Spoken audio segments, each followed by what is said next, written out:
Hey everyone, welcome back to the Legal Hour podcast. I'm your host for today, Michael Galyen. We're coming to you live from the Legal Cafe in downtown Fort Worth. Also is an office for Bailey and Galyen attorneys at law. And I'm here today with Dr. Mark Williams. Doctor. Hello. Good to have you on. Thank you. Nice to be here. So let's just jump right into it, Doctor. Okay. What type of work do you do? So I'm a chiropractor. I've been in practice 30 years here in Fort Worth. Been in Fort Worth since 1998. I've got a big office, 10,000 square feet. I've got two other associate chiropractors that work with me. I've got a nurse practitioner also that works with me. I've got a licensed psychological counselor as well. I've got a physical therapist and an occupational therapist. So we've got a big clinic. Oh, wow. So what type of patients are y'all mostly seeing these days? Well, it's called Texas Injury Clinic, and we primarily treat injuries. We've treated over the years pretty much any kind of injury, on-the-job injuries, sports injuries, hurt yourself working in the yard. But primarily we treat motor vehicle accident injuries, and those are by far the most common. But we treat all kinds of injuries. So. And I will say I did. Maybe 5, 6, I don't know, probably more, 7 or 8 years ago. I had a sports injury and you all helped me out with some x-rays because I thought I'd messed up my knee. Turns out I was just being a little bit of a baby and it was all fine. But hey, it's better to be sure. Yeah, exactly. Better to be sure. So you mentioned a lot of the patients you're seeing are related to work injuries, car accidents, things of that nature, and that's kind of where our worlds collide a bit. Right. Being as though, I do mostly personal injury, I mostly work injury on my part, but handle a fair bit of car accidents, commercial, and just normal motor vehicle. If you could walk us through, generally, somebody gets in an accident, they come and see you, what that process looks like for somebody who either may have just been in an accident, they don't know what to do, where to go, or somebody just generally wanting to be educated on the topic. Well, it's important to find a doctor that is familiar with injuries because many people go to a chiropractor, but it's a facility maybe like the Joint where they go in and they're really more of a maintenance care facility. And when you get injuries, it's completely different. You need a thorough evaluation of those injuries, and you have to know how to document those injuries for people like yourselves, the attorneys, because we're asking someone else to pay for it. If the person's coming in and paying cash for that adjustment, then the documentation isn't as crucial. But so when they come in to us, we want to see that person as soon as possible too, because the early stages of an injury are the most crucial time to get that treatment. Mm-hmm. So we're going to do a thorough examination. We're going to take a thorough history. We're going to take x-rays of the injured areas, and we're going to evaluate that person to see what the best way of treatment is to go. So some of those people have seen ER doctor, some haven't. We may be the first person to see them, and that's fine. If they've already had x-rays or CT scans done at the hospital, we'll get copies of those. But then we'll develop a treatment program, a conservative treatment program to start with that involves spinal manipulations. It's going to involve electric stimulation for the muscles. It's going to involve hot packs, cold packs, all the conservative type of treatments that are non-invasive. But then we're going to send them to a medical specialist to get evaluated for medication management as well. So our nurse practitioner, or we'll use an outside facility.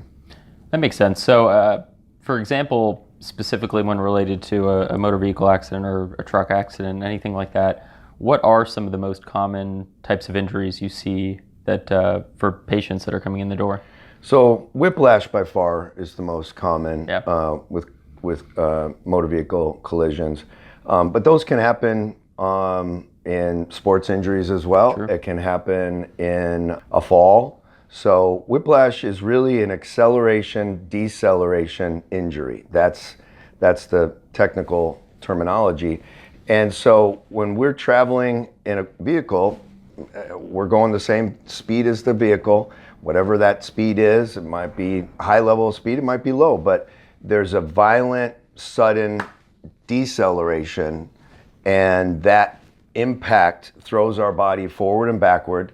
It takes those joints in our neck, it could be holding onto the wheel, and takes our shoulder joint past its normal range of motion and stretches and sometimes creates little tearing in the ligaments, tendons, muscles, in those joints. It takes them beyond their normal range of motion, and it can be as small as a fraying injury, like a sprain or strain, or could be a more severe tear, and that can be a more permanent injury and Sure. take much more treatment to heal it. Yet I also find, you mentioned the sudden acceleration, deceleration type injuries. In my experience with clients that suffer maybe traumatic brain injury, you almost see that sometimes as well, that just because you don't hit your head doesn't mean you can't have a concussion. Sometimes that sudden acceleration, deceleration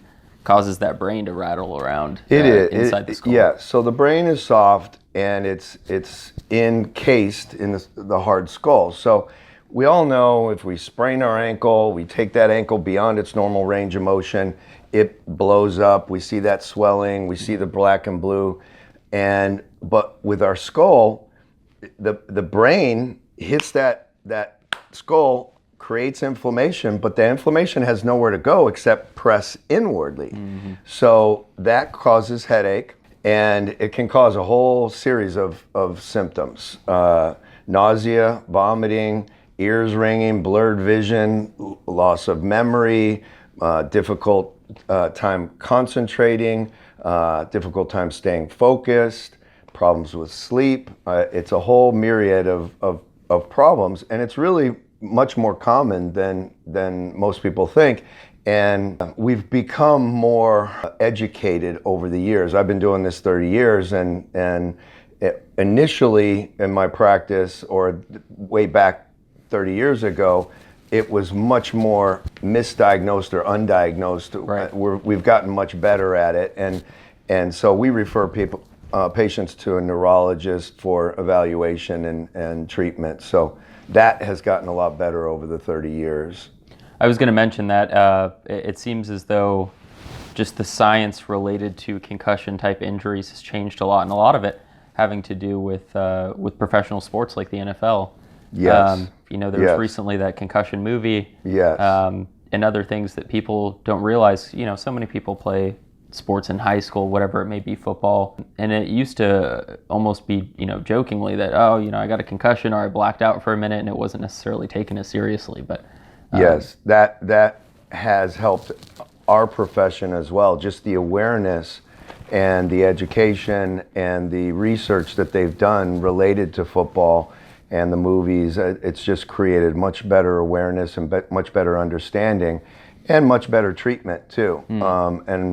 And really for the most part, the most important thing for most athletes or people in general is just to shut things down. Get off the field and make sure that you don't have more head trauma on top of that old head trauma. And there's a sad story about a young boy whose father was the coach of the football team, high school football team, and the kid was the star running back, and he got in a football collision, got a concussion, was off the field for a short period of time. The coach said, "Hey, are you good?" Asking the kid, who has no clue if he's good or not. They didn't have the professional on the sidelines evaluating that poor kid.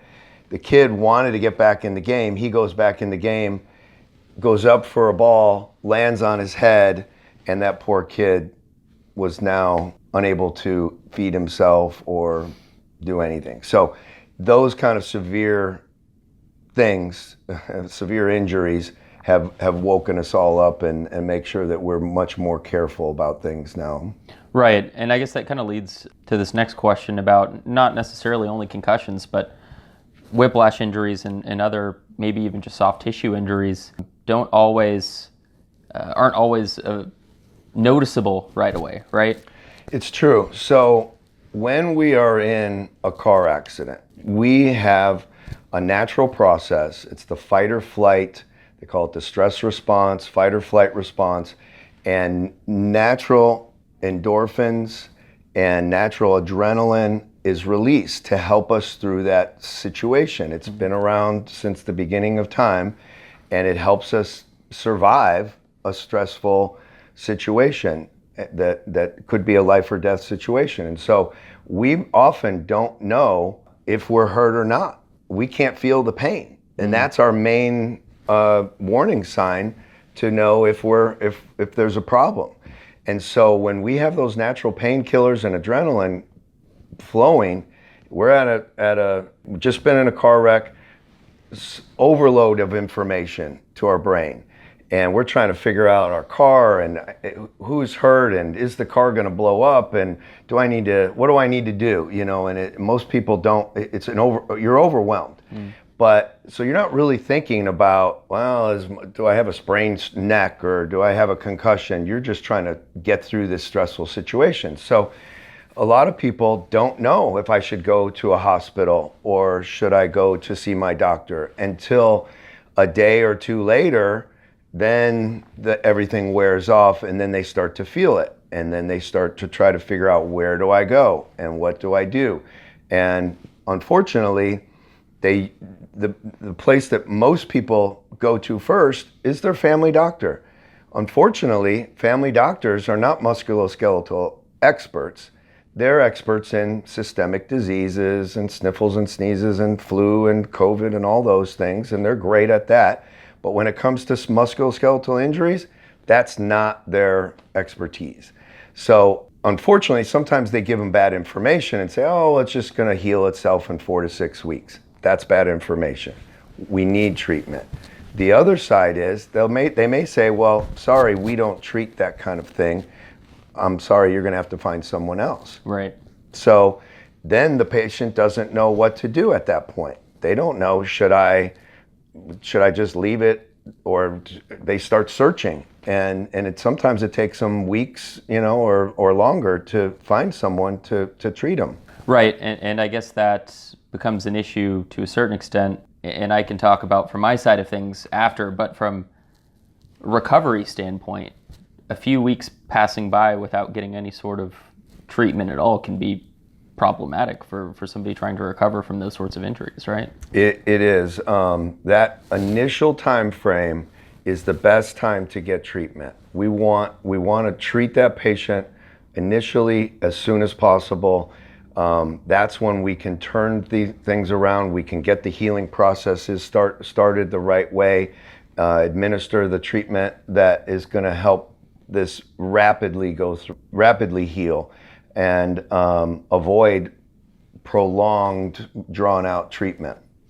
Right. And so on the flip side, or on my side of things, you mentioned all of the ways that most people run into these issues. They go to their primary care physician, they maybe go to a corner ER of some sort, and maybe they get checked out for very acute injuries. They say nothing's broken, you're fine, right.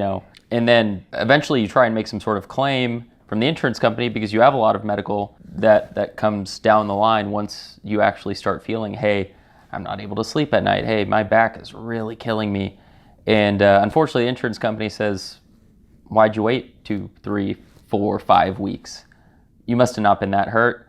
We're going to minimize or diminish your claim because you clearly weren't that hurt. And I feel like not only are you hurting your recovery process by not addressing it, but you're potentially hurting the claim that you may have to, get yourself just back to the place that you wanted to be prior to getting into that accident.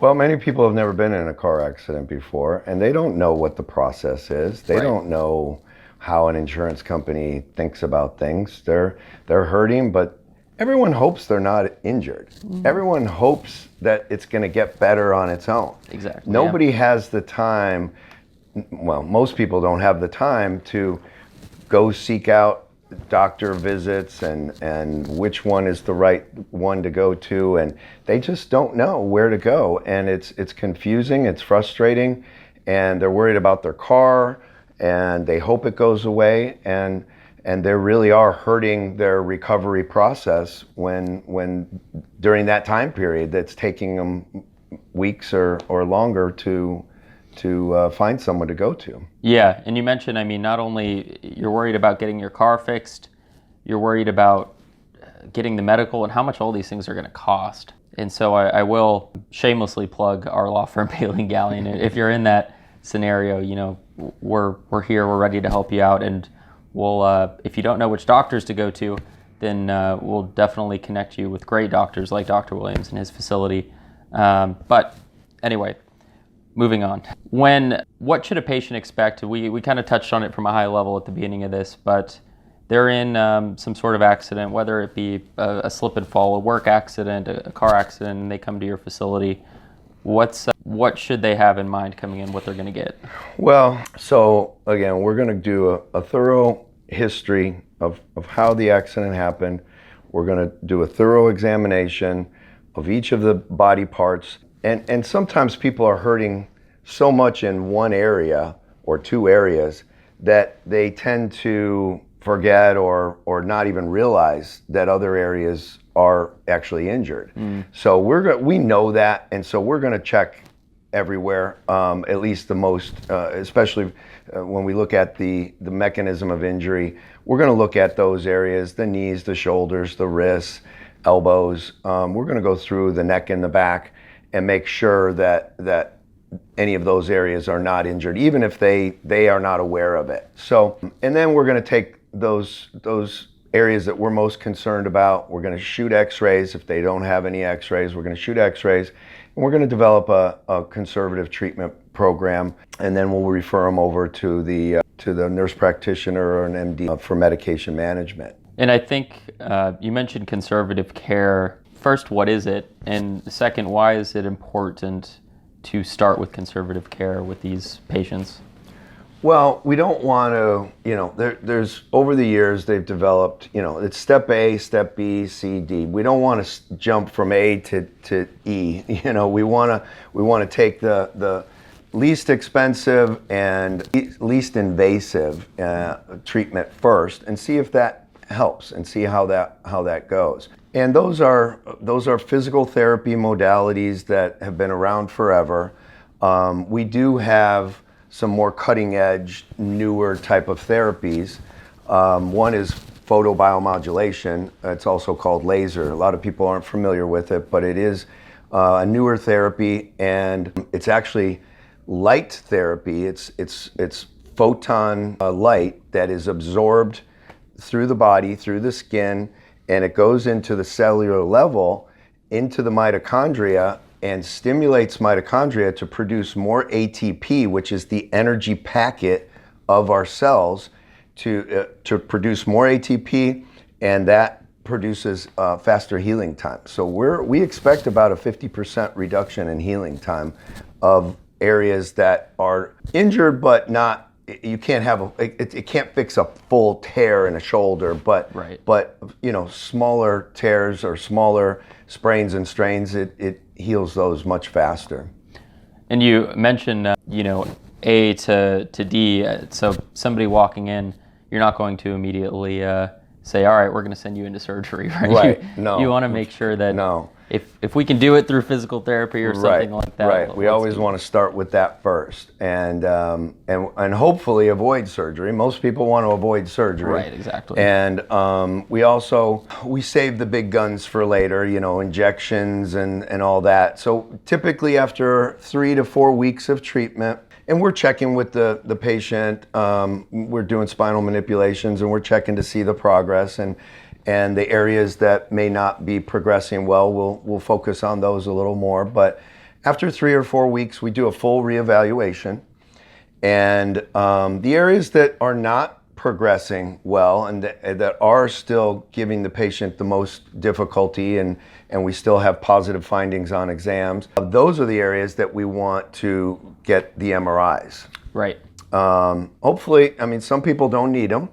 Others do. Sometimes it's one, sometimes it's two, or maybe three. So we'll order those MRIs, and based upon those findings, we'll refer out to the proper specialist. It might be an orthopedic surgeon, it might be a pain management specialist. So we'll refer out to them, and then they do their evaluation, send us back their report, and then we can go over with the patient what those findings really mean, and explain it in a little bit different way or a little bit different detail than maybe that specialist gave it to them. So it's confusing for a lot of patients, and right. We try and walk them through that.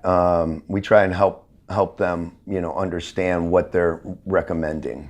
So for those who don't know, what is the difference between an X-ray and an MRI?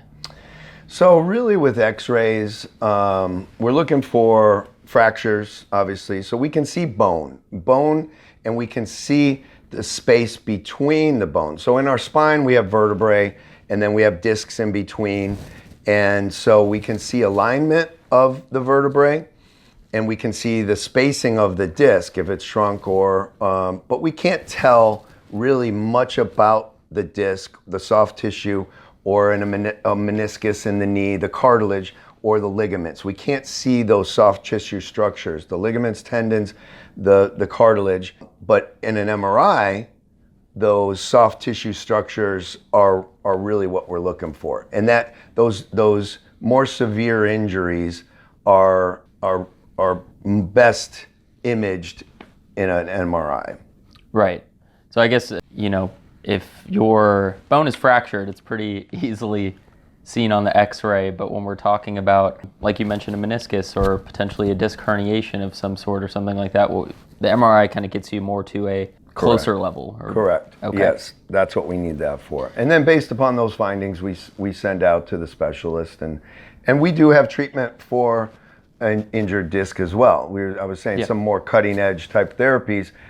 We've got a spinal decompression machine, the DRX 9000, which is a non-invasive, non-surgical treatment for disc injuries. And it's been very, very successful. And they've done before and after MRI studies.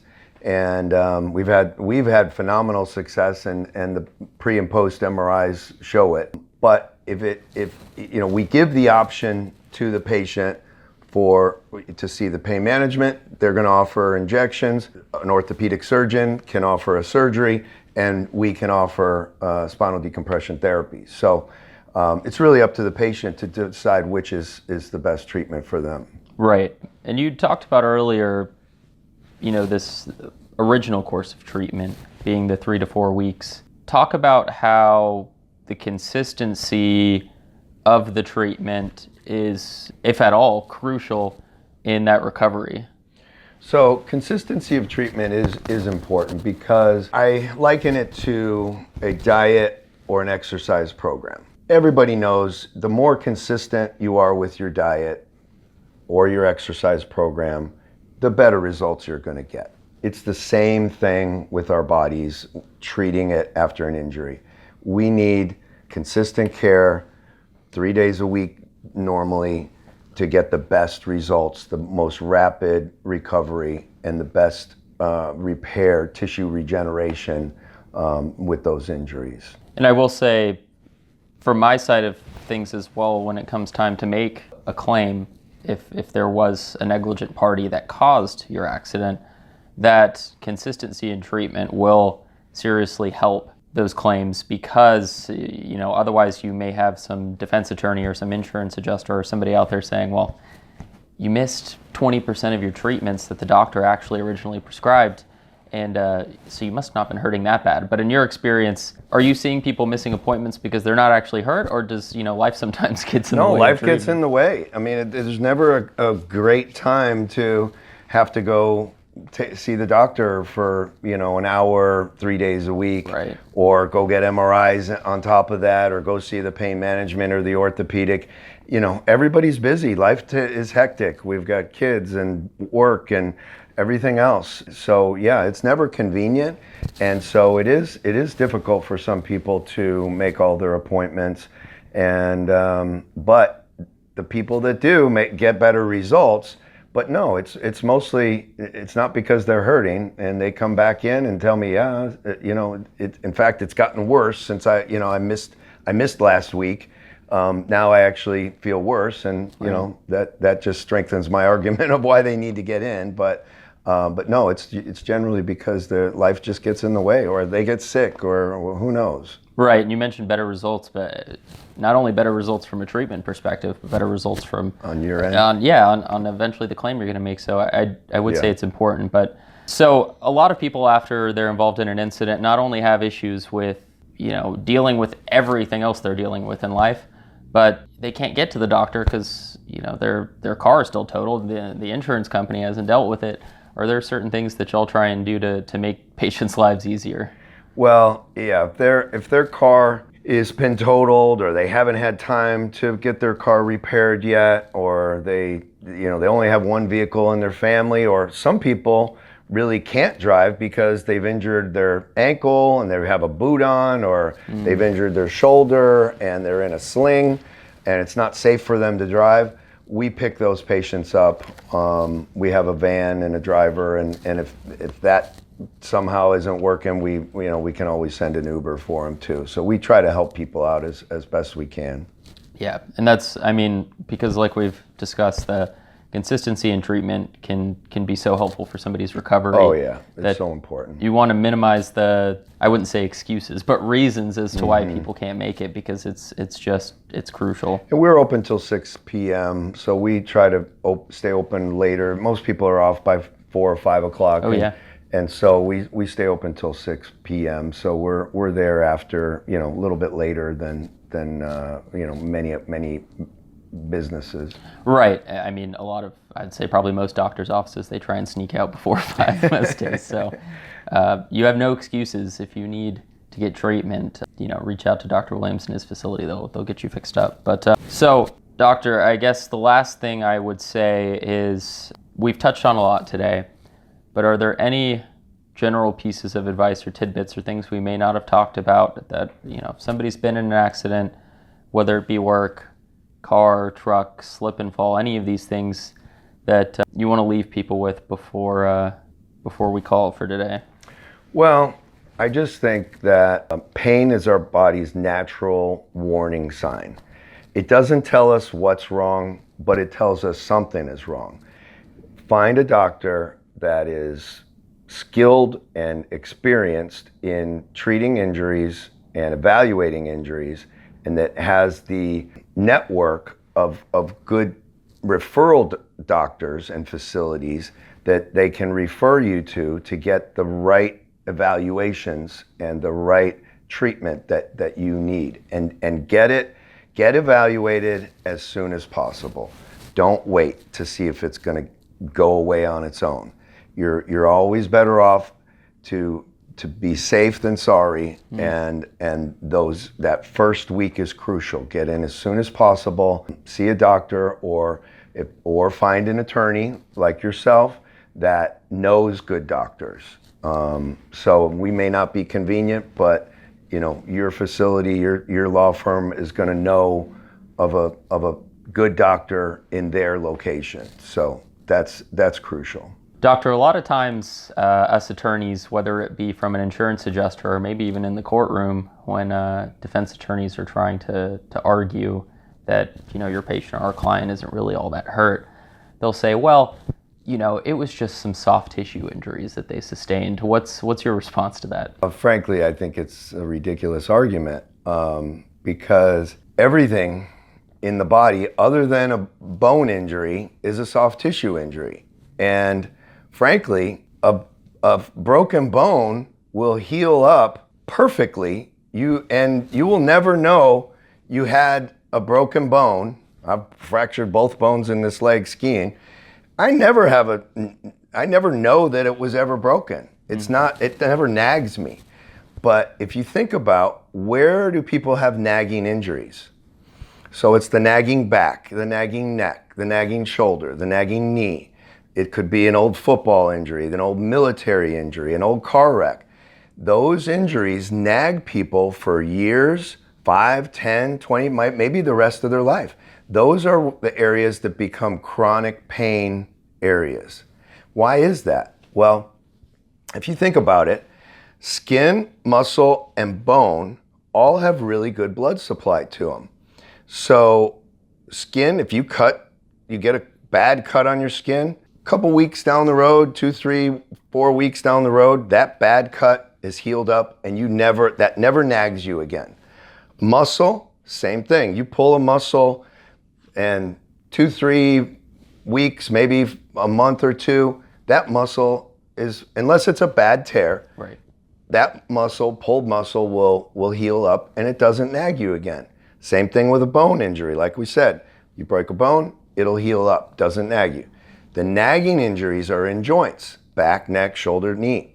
Those areas, what's different? Ligaments, tendons, and cartilage.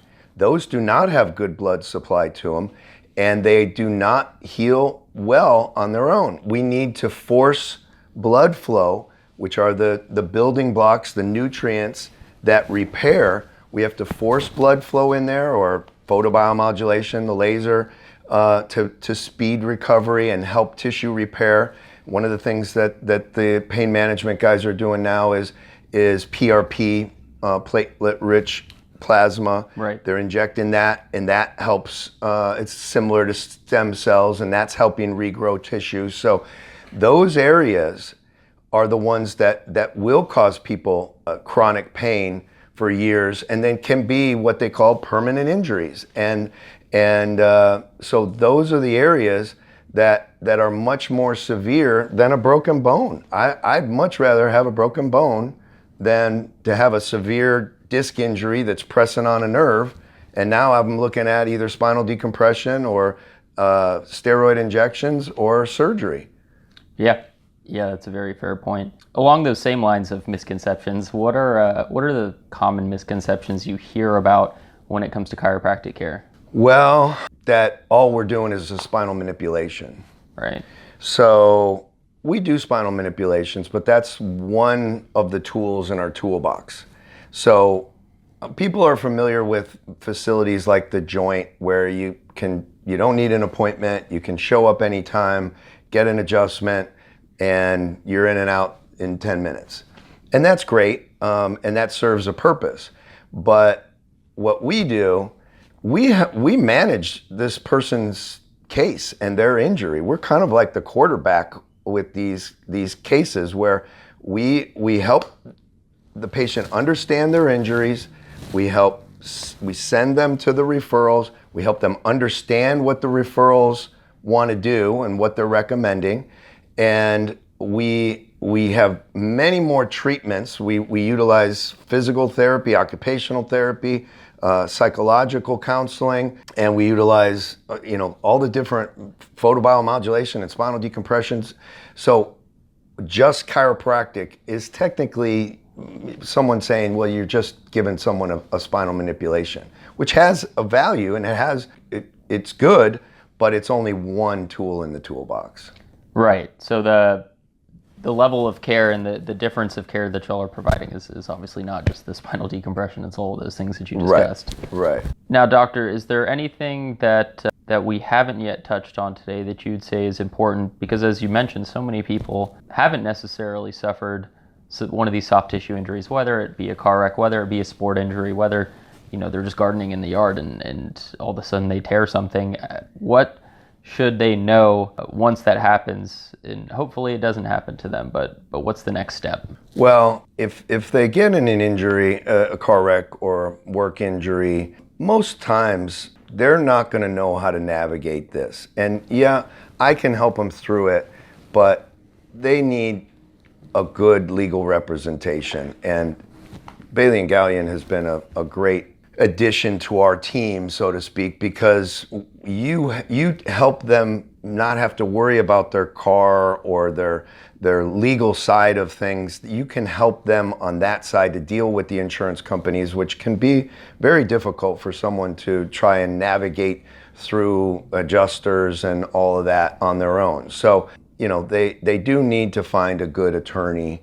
And a lot of times they don't know who's good and who isn't, so we can help them find a good attorney like yourself, and if they come to you first, you help them find a good doctor. So those two things are crucial in getting the proper care and then having a successful settlement or settlement at the end of their case. Right. That's a very fair point. Finding people who are experienced, whether it be on the medical or the legal side, is very important, because as we discussed earlier, there's a lot of people that may just go to their PCP or go to a physician that doesn't necessarily specialize, thank you, in work injuries or car accidents or anything like that, that doesn't know where to send them or what type of care to do. So y'all are doing important work out there, and we really appreciate it. Well, everyone, that's been another episode of The Legal Hour here with Dr. Mark Williams from the Texas Injury Clinic. We are at the Legal Cafe in downtown Fort Worth.